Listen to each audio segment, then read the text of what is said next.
Welcome. This video is going to start looking at Section 3 from Chapter 4 in the Brown SL Chemistry book. Section 3 is all about covalent structures. So what kind of structures arise when you have a covalently bonded substance? And Lewis structures are commonly used to represent covalent bonds. Remember, that's where you use a line to represent a pair of bonding pairs, or you can use the two dots or two X's. But I like to use the line to represent the bonding pairs and two dots to represent the lone pairs, and then it's pretty obvious where your covalent bonds are at on the central atom.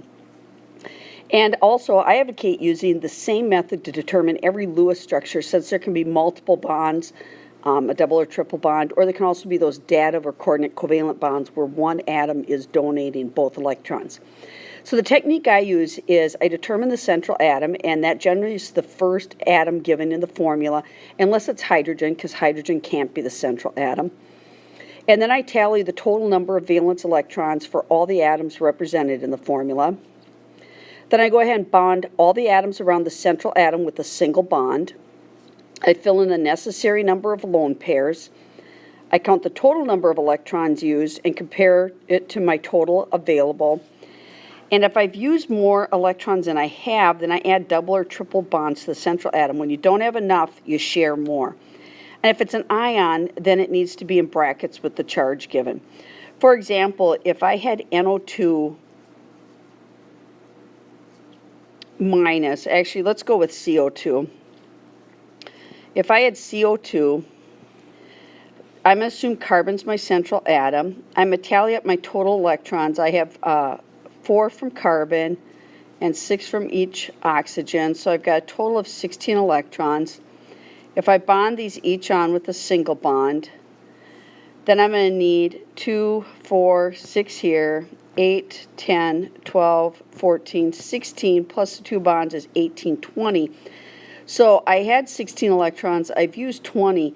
I've used 4 more than what I have, so that's my clue. I need to share 2 more times, because every time you share, you save 2 electrons.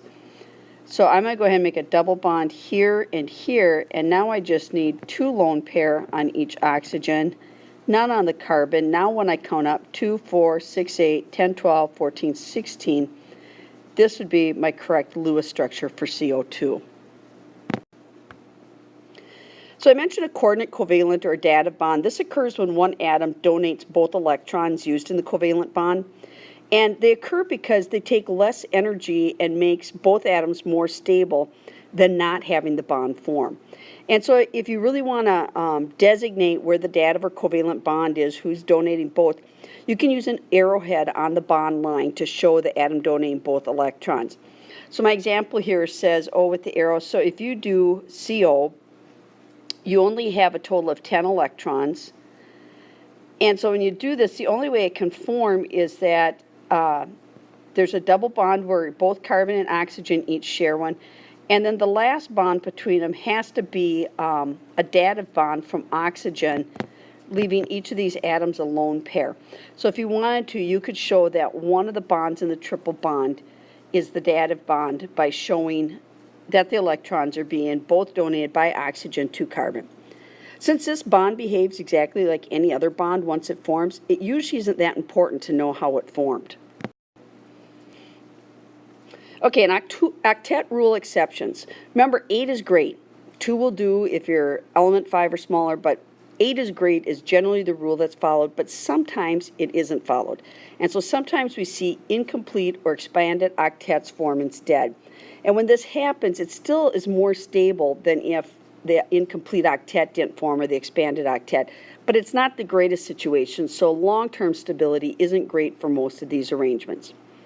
So incomplete octets we see with boron or beryllium.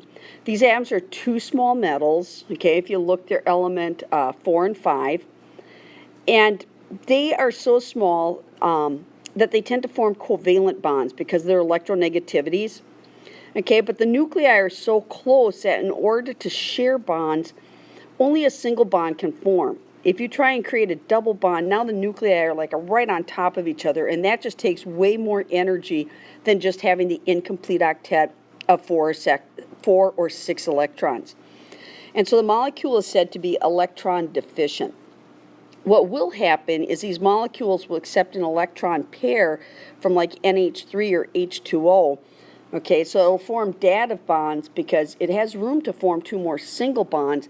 It just doesn't have the electrons available. So it won't form double bonds to get stable. It'll form an incomplete octet, but it would accept an electron pair to finish out its octet if possible. And then expanded octets can form with period 3 elements and bigger because they have the d orbital, which can get involved.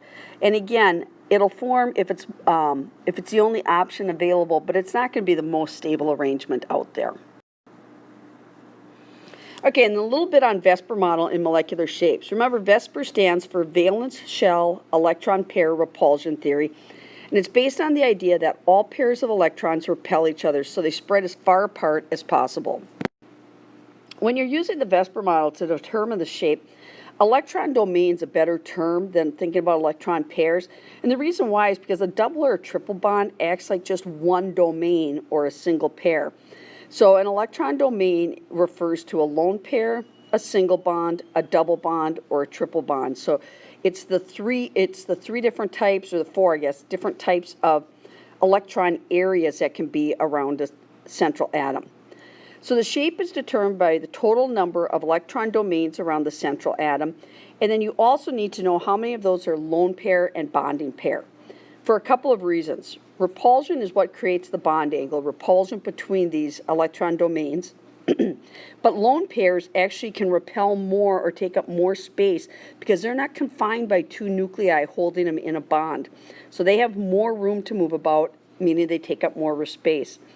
So repulsion between pairs varies. A lone pair to lone pair will repel or push apart the greatest distance, have the greatest bond angle. A lone pair and a bonding pair will take up slightly less space, and then bonding to bonding has the smallest amount of space. For example, if we look at H2O, we've got three different angles going on here. Angle 1 is right here between hydrogen and hydrogen, or HOH bond. Angle 2 is between the lone pair and the bonding pair with hydrogen, and angle 3 is right here. So angle 3 is going to be greater than angle 2. I guess this isn't working real well with my angles there. Is going to be greater than angle 1. Let's see if I can try that again. So angle 3 is going to be bigger than angle 2, which is going to be bigger, oops, I haven't drawn the angle, than angle 1. So you get the idea. Lone pair, biggest repulsion, most space between these kinds of electron domains. So here's what IB does. They have you think about the electron domain geometry. What shape would the structure have looking at all the electron domains? And then think about what the molecular shape would be, because you look at just the central atom and the atoms bonded to it. So what molecular shape is left when you realize you don't actually see the lone pairs on it? So your molecular shape is going to be determined by the number of electron domains, and then out of those electron domains, how many are bonding pair versus lone pairs. So let's look at the examples.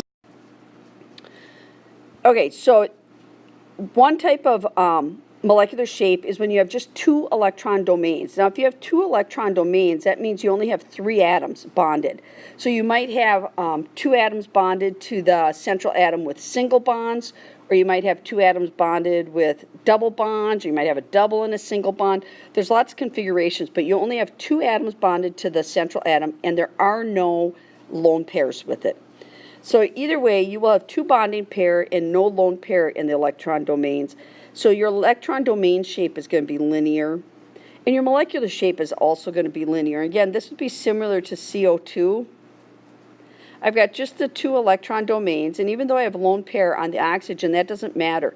I've got 2 domains, they're both bonding pair. They have equal repulsion between them, so it's going to be a 180-degree bond angle. But if you have 3 electron domains, now you've got 3 possibilities.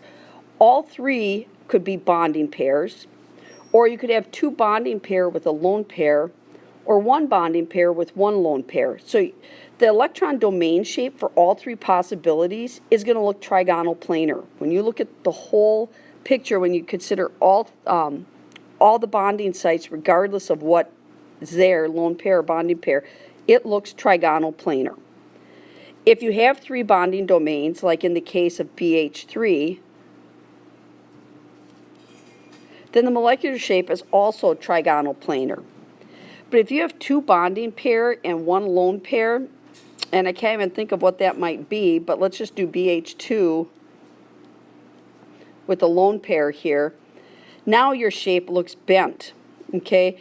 And it's bent so that this lone pair is going to push the H's slightly closer together. So instead of 120 degrees, this is going to drop down to 117 degrees. And then if you have 1 bonding pair and 2 lone pair, now you're going to have a linear, because whatever you have here, again, I'm having trouble coming up with an example. Let's go with HF. Fluorine has, well, I guess that's 3 lone pairs, so this isn't my best example.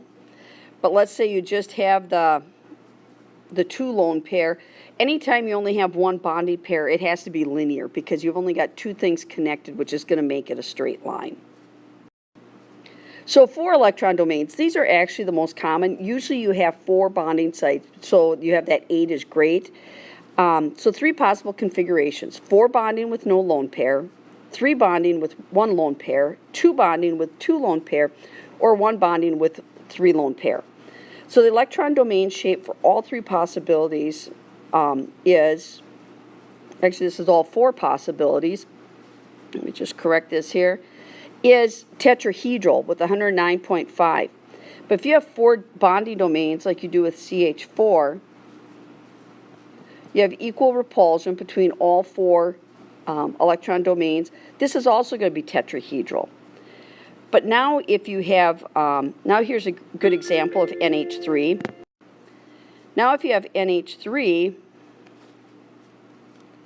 you have a lone pair, and you have the 3 hydrogen on, and even though the electron domain shape is still tetrahedral, this lone pair pushes these 3 hydrogens slightly closer together. So now we call this trigonal pyramidal, and instead of having the 109.5 degree separation, they get crowded slightly closer at 107.